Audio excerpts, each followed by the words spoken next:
صرف کہہ رہا نبی پاک صلی اللہ علیہ وسلم دنیا میں کوئی فیلڈ اٹھا کر دیکھیں اس میں نمبر 1 ہے، اس میں نمبر 1 ہے۔ اور پھر مجبور ہیں ہم کہ جناب کائنات باقی ان کے لیے بنائی گئی ہے، پھر ہم مجبور ہیں یہ کہنے پر، لیکن اس سے اگلا سبق ایک ہے،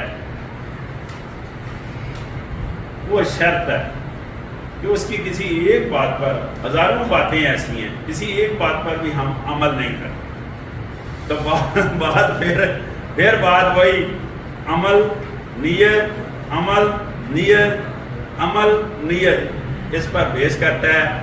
میری یہ خواہش ہے کہ اللہ ہمیں توفیق دے ہمارے پیارے نبی صلی اللہ علیہ وسلم پر، جو کہ کائنات کے ظاہر ہے اس سے بڑے رحمت العالمین کون ہو سکتا ہے، اور ان کے جو ان کی پیروی ہے پراپر وہ کرنے کی توفیق دے۔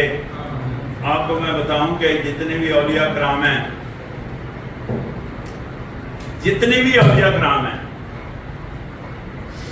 جو ولی ہیں اللہ، یہ سب اولیاء کرام نے توحید کا پرچار کیا ہوا ہے۔ توحید کا پرچار کیا ہے۔ توحید کہتے ہیں اللہ کو ایک ماننا، اور نبی پاک صلی اللہ علیہ وسلم کا بھی سب سے بڑا پہلو جو ہے وہ ہے اللہ کو ایک ماننا یہ۔ اور اللہ نے کسی نبی کو بھی حق نہیں دیا کمانڈ کا، کمانڈ اپنے پاس رکھی ہوئی ہے۔ یہ ذرا بھی کوئی نبی اس طرح کرتے تھے کہ جناب یہ دیکھیں وہ دیکھیں یہ دیکھیں، ہوتا ہے نا، تو اللہ میاں کی بات مانتے تھے اور ان کو تباہ و برباد کر دیتے تھے۔ ایسا نہیں ہے؟ ایسا ہے؟ بہت ساری قومیں تباہ و برباد ہوئی ہیں، کیوں؟ وہ نبی جو ہے نا اللہ کا نمائندہ ہے، اللہ کا نیب ہے، اس نے خود قرآن پاک میں، لیکن نبی کو بھی ایک حق نہیں دیا۔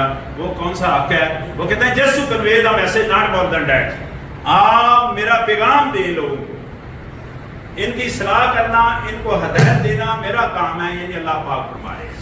تو نبی پاک صلی اللہ علیہ وسلم نے کائنات میں واحد نبی ہیں جنہوں نے کبھی فتویٰ نہیں کی، جب بھی کی ہے قوم کے لیے دعا کی ہے، اور کون سی قوم اس کے لیے یاد رکھیں، رحمت العالمین جب بولتے ہیں تو کسی ایک قوم، کسی ایک بندہ، کسی ایک ملک، کسی ایک گروہ کی نمائندگی نہیں ہوتی۔ رحمت العالمین کا مطلب یہ ہے کہ کائنات پوری بات سے رحمت ہے، پوری کائنات کی قوموں کے لیے رحمت ہے، پوری کائنات کے ملکوں کے لیے رحمت ہے۔ اس لیے ہم نے اگر پیروی کرنی ہے تو سوچ یہی لے کر چلنا ہے، سوچ یہی ہونی چاہیے کون اس بندے کا کس قوم سے تعلق ہے، اس کی کاسٹ کیا ہے، اس کا مسلک کیا ہے، اس کا مذہب کون سا ہے۔ باخدا رحمت العالمین نے سب کے لیے دعائیں خیر کی ہے، سب کے لیے دعائیں خیر کی ہے، اور ہمیشہ یہ کہا کہ ان کو اللہ ہدایت دے۔ جنہوں نے پتھر مارے ہیں انہوں نے ان کو بھی کہا کہ ان کو بھی اللہ ہدایت دے، کہ نہیں کہا؟ تو لہٰذا مسئلہ یہاں اٹکا ہوا ہے کہ ہمیں بھی اللہ توفیق دے، ہمیں ان کی پیروی کرنے کی توفیق دے، اور اللہ پاک کی عبادت کرنے کی توفیق دے۔ اگر کوئی کچھ حاصل نہ ہو تو جاتے جاتے میں یہ ضرور یہ 3 الفاظ بولوں گا۔ نماز بعض دفعہ نہیں پڑھی جاتی، جبکہ نماز کے لیے چھوٹ تو ہے نہیں، بتائیے آپ کو، اگر میں نے نماز نہیں پڑھتا تو اس کا مطلب چھوٹ ہے؟ نہیں ہے۔ لیکن یہ 3 الفاظ دل پر اور زبان پر ہونے چاہیے۔ یہ چھٹکارا حاصل کرنے کے لیے ہے کہ توبہ کرنی چاہیے، توبہ کرنی چاہیے، معافی مانگنی چاہیے۔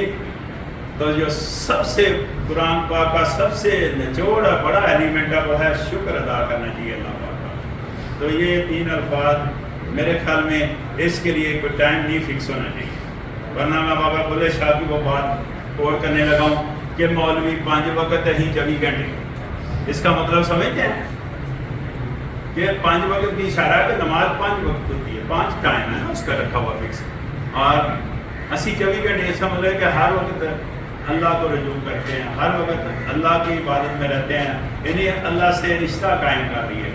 تو رشتہ بھی کب قائم ہوگا؟ جب ہماری سوچ بہتر ہوگی، سب ہماری سوچ بہتر ہوگی. اللہ کرے ہماری ہم سب کی سوچ بہتر ہو تاکہ ہم سکون اور امن اور خوشی حاصل کر سکیں. کہاں سے؟ برطانیہ سے نہیں، امریکہ سے نہیں، دل سے سکون خوشی حاصل کر سکیں. لیکن یہ میں نے پہلے بتا دیا کہ کب حاصل ہوگی؟ جب دوسروں کو ہم خوشی دیں گے، جب دوسروں کو سکون دیں گے، اس کے ریفلیکشن میں ہمیں یہ چیزیں حاصل ہوگی. بہت شکریہ.